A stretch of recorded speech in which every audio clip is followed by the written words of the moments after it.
Okay, so I am hard at work on the video about the 2014 League of Legends lore reboot right now, but wouldn't you know it, it turns out to be a much bigger topic than I anticipated, and it's going to take me a few more days to talk to the people I want to talk to and gather the information I want to gather.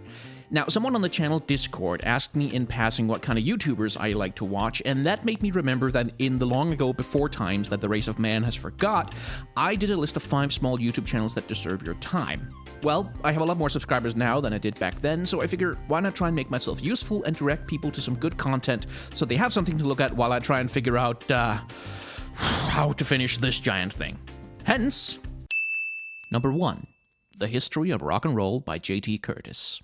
The History of Rock and Roll by J.T. Curtis is, well, it's exactly what it sounds like. It's a series of historical video essays where Curtis and a few friends take a look back at the history of rock and roll from its origins in the 1950s up until, well, as of right now they've reached the 70s, but as far as I can tell the plan is to continue the series up until the present day. The series itself takes a fairly comprehensive look at the many types and directions of rock and does a good job chronicling a wide range of the roots and the influences of the genre. And I highly recommend it for anyone who's interested in the subject matter or who cares about the history of music. The majority of the information is delivered in a mix of voiceover and talking to camera, interspersed with simple single-camera sketch comedy and humorous interruptions. It all follows a very familiar formula for anyone who was around on YouTube in the early 2010s. It casts Curtis as the straight man against a hard rock-obsessed, annoying comedy sidekick, a crazy old hobo, and, in the latest episode, a quirky lady neighbor who the boys immediately underestimate, but who happens to be a kick-ass rock and roller too. Your mileage may vary as to whether you enjoy that style of presentation, but for me, I find it inoffensive at worst and kind of earnestly charming at best. The hosts also like to show off their own musical skills, demonstrating some of the iconic riffs or explaining certain parts of the music, which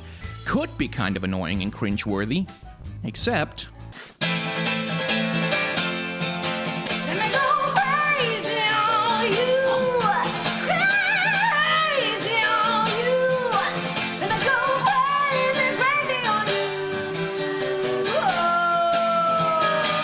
yeah, they can actually play. Curtis's YouTube channel has 1.2 thousand subscribers right now, which is frankly too little for the amount of work that he's put into the series. There's a link down in the description, and I highly recommend you go and subscribe. Number 2, Leaderboard eSports.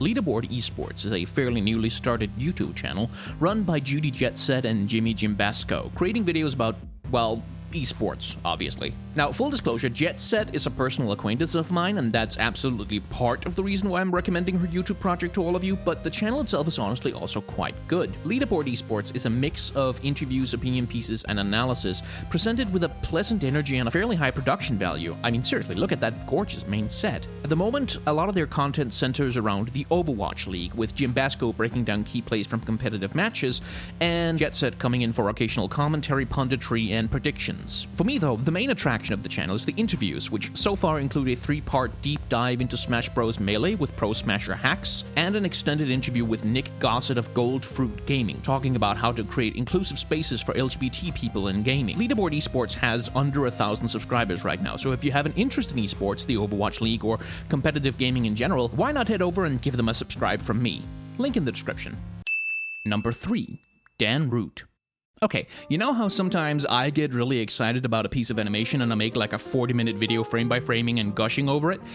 Well, Dan Root is that, except he's smarter, he knows more than I do, and he knows how to script a video and picks his topics a little bit more carefully. Root's videos take a serious, well-explained look at various aspects of video game animation. His video on the dynamic movement in Dust Force is a particular highlight. He goes through various animation principles and how they apply to gameplay feel and to aesthetics, and explains it in terms that just about anyone can understand. If you want to know something about how animation works in video games and why it's important, this channel is an amazing place to go. Now, due to the probably rather work-intensive nature of his video series, Root doesn't upload new videos too fast, but it's an informative delight every time he does, and I highly recommend that you click the link down in the description and go and give him a subscribe.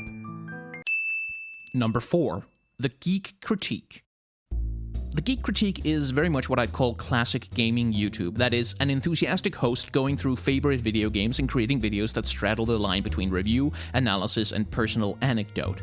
The videos on this channel run the usual gamut of gaming YouTube with occasional top 5 lists, history of videos, reviews, and punditry, which, no, isn't exactly unique, but what drew me to the channel and what keeps me watching is that the host, Josh, I think he's called, approaches every video with what I think is a very charming, unapologetic earnestness. And that, first of all, makes his positive critical perspectives all the more compelling by infusing them with authenticity, but it also means that his negative takes don't come from a perspective of, oh, I hate this game is so bad, the developers are stupid, meh, so much as it comes from a kind of slightly melancholic disappointment that seems to lead him to try and understand how something goes wrong, rather than just mapping out all the ways in which it did go wrong. He has an excellent series exploring just about the entirety of the Metroid series, contextualizing each game against its predecessors, and coming up with honestly some rather interesting insights into how that franchise makes its gameplay work. So if that sounds like something you're interested in, follow the link in the description and go and subscribe. Number 5. Port Center.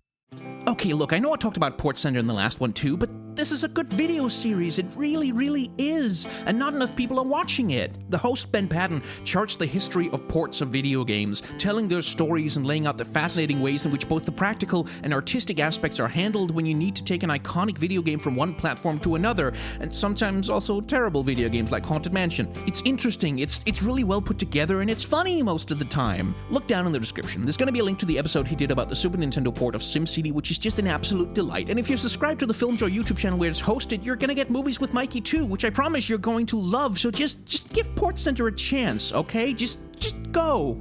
Look at it. It's nice. You're gonna enjoy it.